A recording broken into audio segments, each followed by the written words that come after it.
इस वक्त सीधे आपको दिखाते हैं उमेश पाल की पत्नी और उनकी मां मीडिया से क्या कुछ बातचीत कर रहे हैं। के यहाँ ईडी की छापेमारी चल रही है, लगातार छापा चल रहा है, उसके ऊपर आपका क्या कहना है? देखिए, छापेमारी ना चले तो जो इतने असलहे निकले हैं लकड़ी की तरह, कुंदे की तरह भर भर के रखा है, या जो काले धन का दौलत बटोर के रखा है, ये कहाँ से निकलता? जब छापेमारी करेंगे तभी तो सब सामने निकल के आएगा कि घर का उसका क्या कार्यक्रम है और जंगल का क्या राजा है। आपको क्या लगता है अभी और कहाँ ये सब चीजें हो सकती है और कहाँ छापेमारी करेंगे? देखिए, अब ये तो हम बता नहीं पाएंगे।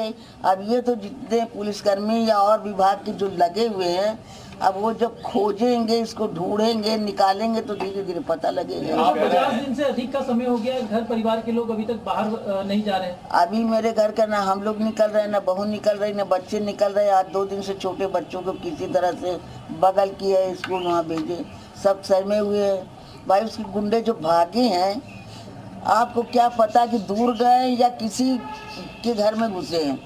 एक तो ऐसा ही लोगों का घर है कि आगे दरवाजा पीछे तक है, चाहे पीछे छोटी सी खिड़की हो, सब भीतर घुस के खा रहे हैं, सो रहे, रह रहे हैं। आप लोगों को किस बात? मेरा बेटा कहाँ का गुंडा था जो इसने उस दिन आवाज उठाई कि उमेश के मरने के बाद मैं पूरा नींद भर के सोया? क्या इसको वहाँ सताने जा रहा था? आप लोग की गवाही बहुत इम्पोर्टेंट होगी, किस तरीके से लड़ेंगे आप लोग? देखिए बेटा, अभी तो मेरे बेटे का अपहरण का केस चल रहा है। अब ये जो 3 लोग शहीद हुए हैं, चलेगा केस तो बेटे ही साथ चलेगा, उनके परिवार तो यहाँ आएगा नहीं। तो जो भी कानूनी कार्रवाई होगी, जो तीनों दरवाजे पे मारे गए हैं, उनके लिए जो आगे कानून चलेगा उसके लिए हम लोग खड़े हैं। को लाया जा रहा है, अशरफ को और उसको लाया जा रहा है, पुलिस अब पूछताछ करेगी रिमांड पर लेकर। देखिए, बताते क्या है, वो तो पहले झूठ बोलेंगे, ना ना ना। लेकिन आप लोग की गवाही बहुत इम्पोर्टेंट होगी क्योंकि आप लोग चश्मदीद रहे इस केस के। देखिए, हम लोग चश्मदीद नहीं थे, मेरा कैमरा था। कैमरा ना होता तो सब जो शहद लगा के चाट जाते, कहते नहीं ये गलत है, अति ऊपर गंदी अफवाह उड़ रही है।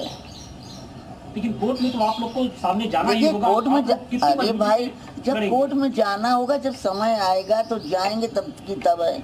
अभी तो वो आ रहा है, अभी तो हमको जाना है। सब तो जिंदे हैं, हो सकता है निकल के जाए, हमारा भी मर्डर हो जाए, इसका भी मर्डर हो जाए।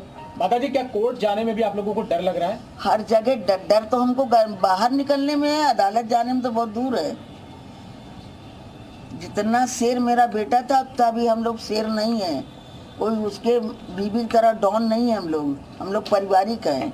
आगे का रास्ता क्या होगा? आगे का रास्ता ये होगा, जो अदालत में आएगा तो देखा जाएगा। क्योंकि अदालत में जो लड़ाई लड़नी है वो आप ही लोग को लड़नी है। आपको तो हम आप बार कोई चीज क्यों रिपीट कर रहे हैं? जब अदालत में आएगा तो हम लड़ेंगे, पीछे नहीं हटेंगे।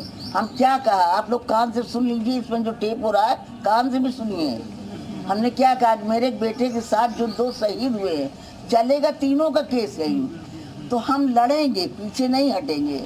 इसलिए मेरे बेटे के साथ शहीद हुए तो एक तरह से मेरे परिवार, मेरे बेटे सब आते हैं। सारे के सारे लोग आरोपी बना दिए गए उसके घर के, उसके पत्नी, उसकी भाई की। बेटा हाथ जोड़ रहा है। अभी आपने पूछा है, अभी आपने पूछा, हमने बताया कि अभी वो जिंदा हैं, जंगल के शेर हैं। जब तक वो मारे नहीं जाते वो कुछ भी कर सकते हैं। सरकार पर कितना भरोसा है जो आप सोच रही हैं? तो सरकार में भरोसा 50 दिन तो हो गया, ढूंढ पाया कोई, निकाल पाया कोई? अरे जब उनको साक्षात निकाल ले या उनके साथ कड़ाई से पेश आए, उनको काउंटर करे या वो मारे जाए, तब ये है कि हाँ चलिए कुछ मेरा बदला पूरा हुआ। माता जी, क्या आप चाहती हैं इनकाउंटर हो जाए? बिल्कुल हो जाए, जो हत्याकांड से जुड़े हुए लोग, बिल्कुल हो जाए। जैसे उन्होंने यहाँ पास 3 मर्डर किया है, 3 को मारा है, तो 5 मारे जाएं तो क्या बुराई है? हम मारे नहीं जाएंगे तो हमको इंसाफ कहाँ से मिलेगी? तो अभी सरकार से क्या गुहार लगाना चाहेंगे? सरकार से क्या सुनेंगे? नहीं क्या सरकार के घर जाए, मोदी से मुलाकात हुई है, योगी से हुई, किससे कहे? किसी में से जा रहा है। क्या कहना चाहेंगे अभी? अभी क्या कह तो रहे हैं कि शासन क्या कर रही है, उनको ढूंढवाए। आप बार बार उसी को उलट पुलट। वकील का बहस नहीं है, अदालत का। मेरा बेटा एडवोकेट था, ये सब फितरतों से मुझे काफ़ी अच्छी जानकारी है। अच्छा माता जी, अंतिम सवाल। अशरफ कह रहा है कि हम बस करिए, अशरफ कह रहा है कि हमको बस खत्म कहानी। अशरफ न हमारा बाप है न हमारे खानदान का है, मेरे बेटा का कातिल है।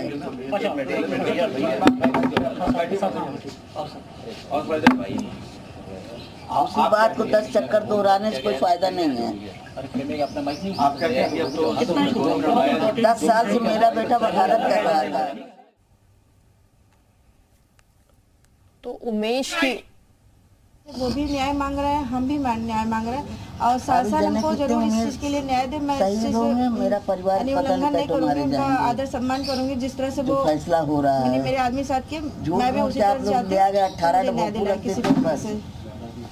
ना आज तक 50 दिन में कोई फैसला हुआ ना। अरे सत्तम चुप बेटा, अलग से थोड़ा तुम लोगों ने इतना आवाज उठाया, क्या हुआ?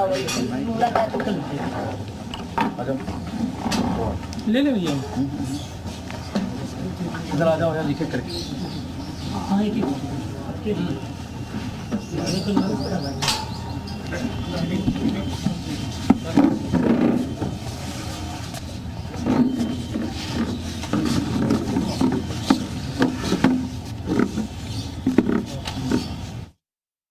तो फिलहाल ये बता दें आपको, उमेश पाल की मां और पत्नी प्रेस कॉन्फ्रेंस कर रहे थे जिसमें उनकी मां ने साफ कहा कि वो यही चाहती हैं कि उनके बेटे के हत्यारों का भी एनकाउंटर हो जाए।